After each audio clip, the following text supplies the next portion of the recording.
Hi there, everybody. It's Phil Jones here. Welcome back to week 9 of our Holding Difficult Conversations course. Wow, that's a long way through, isn't it? Next week, week 10, it's our last week.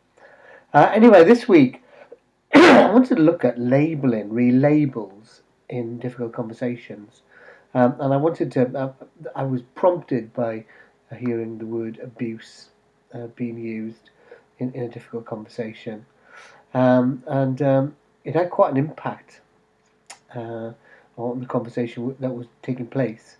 And it really got me thinking about what happens when labels are just kind of thrown in to conversations, the impact of that. And it was a real challenge for me, and I'll tell you a bit about it later on. But so it made me think about labels, including abuse, and that's the title of this week's course. What we'll be looking at today is why labels are such a problem. We look at some of the ethical issues arising from some labels, like abuse. Really, there's obviously ethical issues when that comes up. Something about the techniques of dealing with it. Something about I'm going to suggest something around naming the game and using circular questions when that kind of sticky moment comes, and then we'll be finishing off as usual with a reflective exercise. Okay, so let's kind of start. Um, why labels are a problem? Well, we talked last week about positions and how people bring positions to difficult conversations, and we have to look beyond the positions um, uh, to the needs and interests which lay beyond them. Labels are positions, but they have added power. They really are difficult to dodge.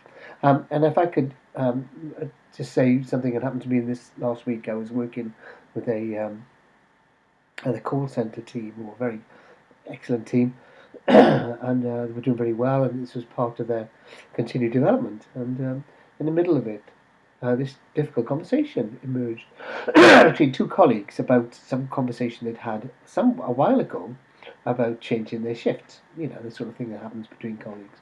But it had taken a bit of a difficult turn, and one person said to another, when you asked me to change my shift, the way you talked about me, it wasn't right. And they continued, and I sort of said, "Oh, what happened?"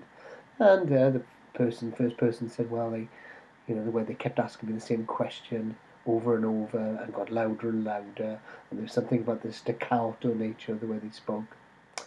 And I said, "Okay," and I could see that the other person, was listening, and and they were taking it on board.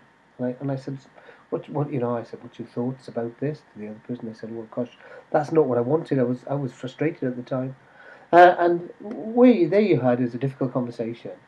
However, they were reaching towards some resolution, some sort of understanding. And then the first person said, "I felt that you'd abused me." And this person B kind of went, "I didn't abuse you. But yes, you did. You abused me." So there we are. We're having a useful conversation about some particular type of behaviour, which this person who was alleged did that behaviour was taken on board, and then this abuse word came, and it derailed the conversation. We were talking about the definition of abuse, and whilst this person was happy to hear that she behaved in a way that the other person didn't like, she wasn't happy to accept that she'd been abusive. However, in that situation, words like abuse, you're forced to take note as either the listener or as the mediator in that setting. You have to take note because it's a serious word. I can't ignore it. And But they can derail a conversation. That was heading for success. For me, it was like a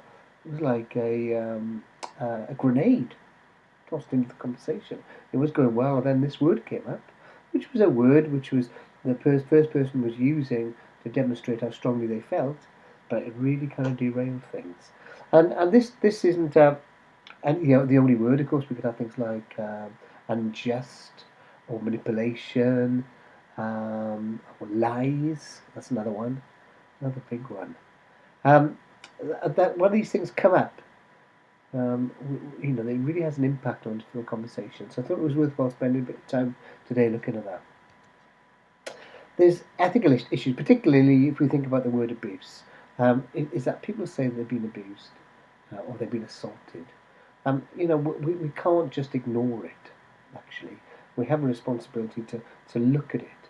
And certainly, I would want people who've experienced domestic abuse or child abuse to be able to say and seek help and without necessarily have to prove it, if you like. But I want to make a distinction between the use of the word more casually and the use of the word to draw attention towards something which is unwanted, illegal, etc. When we hear those words, there's a pressure to intervene. It ups the ante, and we have to listen harder. So it's not just another word. It requires us to do something quite different. And I think that thing is to make sure that the person who says that they're a recipient of this isn't really being hurt, really being damaged, or at risk because of this. We've got as a manager, as a coach, as a mediator, as a friend, whoever we are, as a partner, as a parent, we've got responsibility to respond to that, to check that people are okay. I'm thinking the situation I just talked about earlier. I kind of made an assessment really because of what had been said that this was a word that the person was using to describe how she felt rather than some dark and dangerous behaviour. But that's the sort of ethical quandary that we might find ourselves in. I mean, the other thing what people do, don't they, sometimes is to say, right, let's get the grievance procedure out. That's not necessarily what I like to do. There's a role for those sorts of things, but I think we can have conversations and reach better solutions. Anyway, those are the sort of ethical issues around those labels. I want to talk a bit about kind of what I did really, and um, what we might do, and what my learning is from that situation. Is that I would really believe that if somebody uses a word or some to describe something, or or how they're feeling, I would not necessarily want them to step away from that word or to deny it or set it to one side. But in this conversation, the issue was no longer about the behaviour, what happened. It was all about the definition of the word abuse, and one person said it was, and the other person said it wasn't. And there was a real need to do something with that because I felt we weren't getting on. And you've got to remember that in that conversation there was 5 or 6 other people present. So I had to think about those people as well. Now I could have said, let's have a break and let's the three of us talk. That would have been a completely legitimate thing to do. We were under pressure of time that day. It was a half-day session. I needed to think about the other people in the room. Now, we know that summarising is an important tool when we're holding difficult conversations. So it sounds like you think la la la, would be an example of a summary. And I used this in this situation. It sounds like turn to person A. That you feel that this what's happened, and I said again what's happened constitutes kind of abusive behaviour. And I turned to person B and says, you accept that those things happen, but you don't accept that this was abusive. And I just looked to look at both of them to see how that sat. And I could see through nods, and there wasn't 100% enthusiasm for what I've said, but people could see it was the point. And then I kind of do something kind of physical, really, because your hands. We all know that kind of body language is important. And I'm saying, on the one hand, abuse, on the other hand, not abuse. I wonder whether or not I could just set that aside, and I kind of do it physically. I wonder if I could set that word aside just for a moment and talk about, what had happened. Now, bearing in mind, I've got my ethical issues, so I've made a decision about that. And now what I'm trying to do is encourage both parties to allow me to hold that word abuse and just set it to one side and and maybe hold the tension around that word and ask for permission. And again, I wouldn't want to say the permission was 100%. It, there was a heat in that conversation. But they agreed, and then we went back to looking at what happened and how both people felt about what happened. And that was extremely useful. We managed to look beyond the label again. It reminded me of the discussion we had earlier about positions. But there's something very powerful about these labels. And there was something very powerful about the label abuse in that conversation.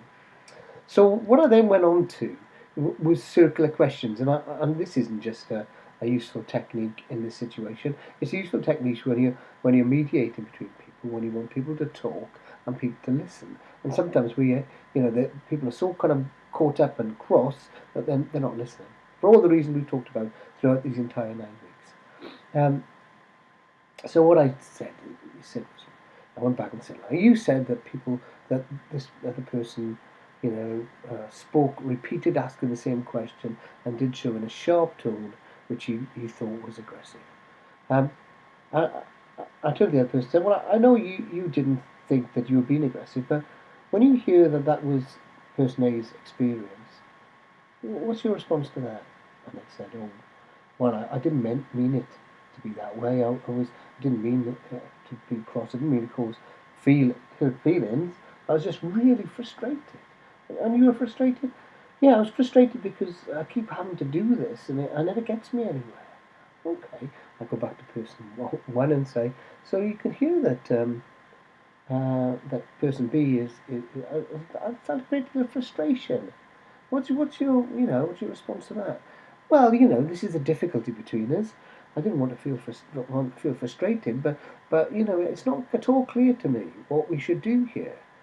Okay, person B.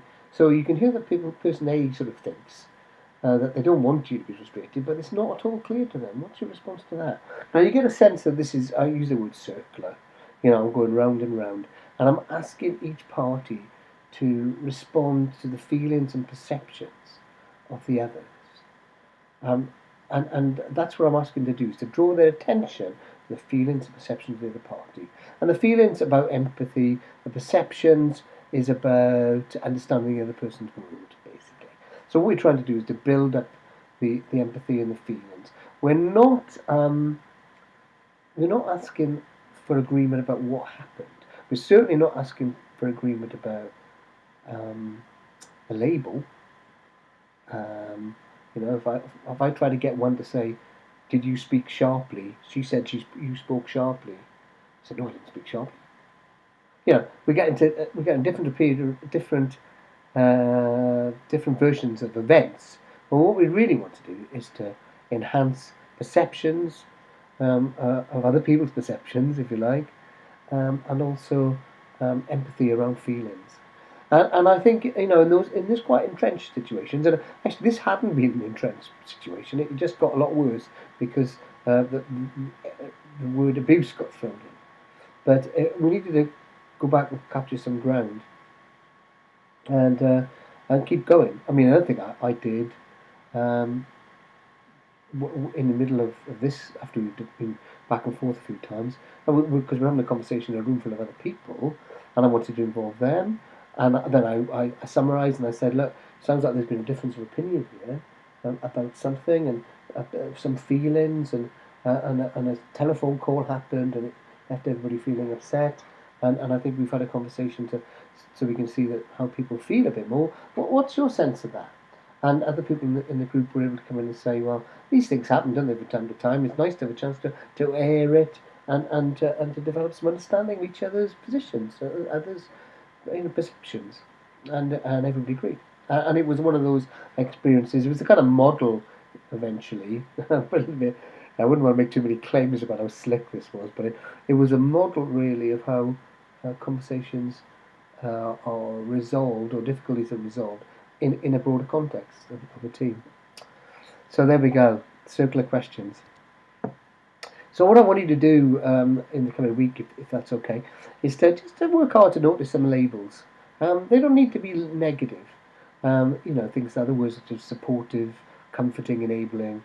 Um, what happened to lead behaviour, to lead the behaviour, to be labelled in that way? It's always kind of useful. If somebody said, "Oh, it's a tremendously supportive team," I go, "Oh, great, that's good news." Now, what do people do that lead you to think about support? And then what we get is an exploration or a description of a behaviour which is considered to be supportive. And that's really kind of useful because people know what to do. Notice when you slip into using a label yourself, it can be kind of easy as a shorthand to use a label. And notice when others use a label and ask them what they mean. What behaviour lies behind the label? So that's a reflective task.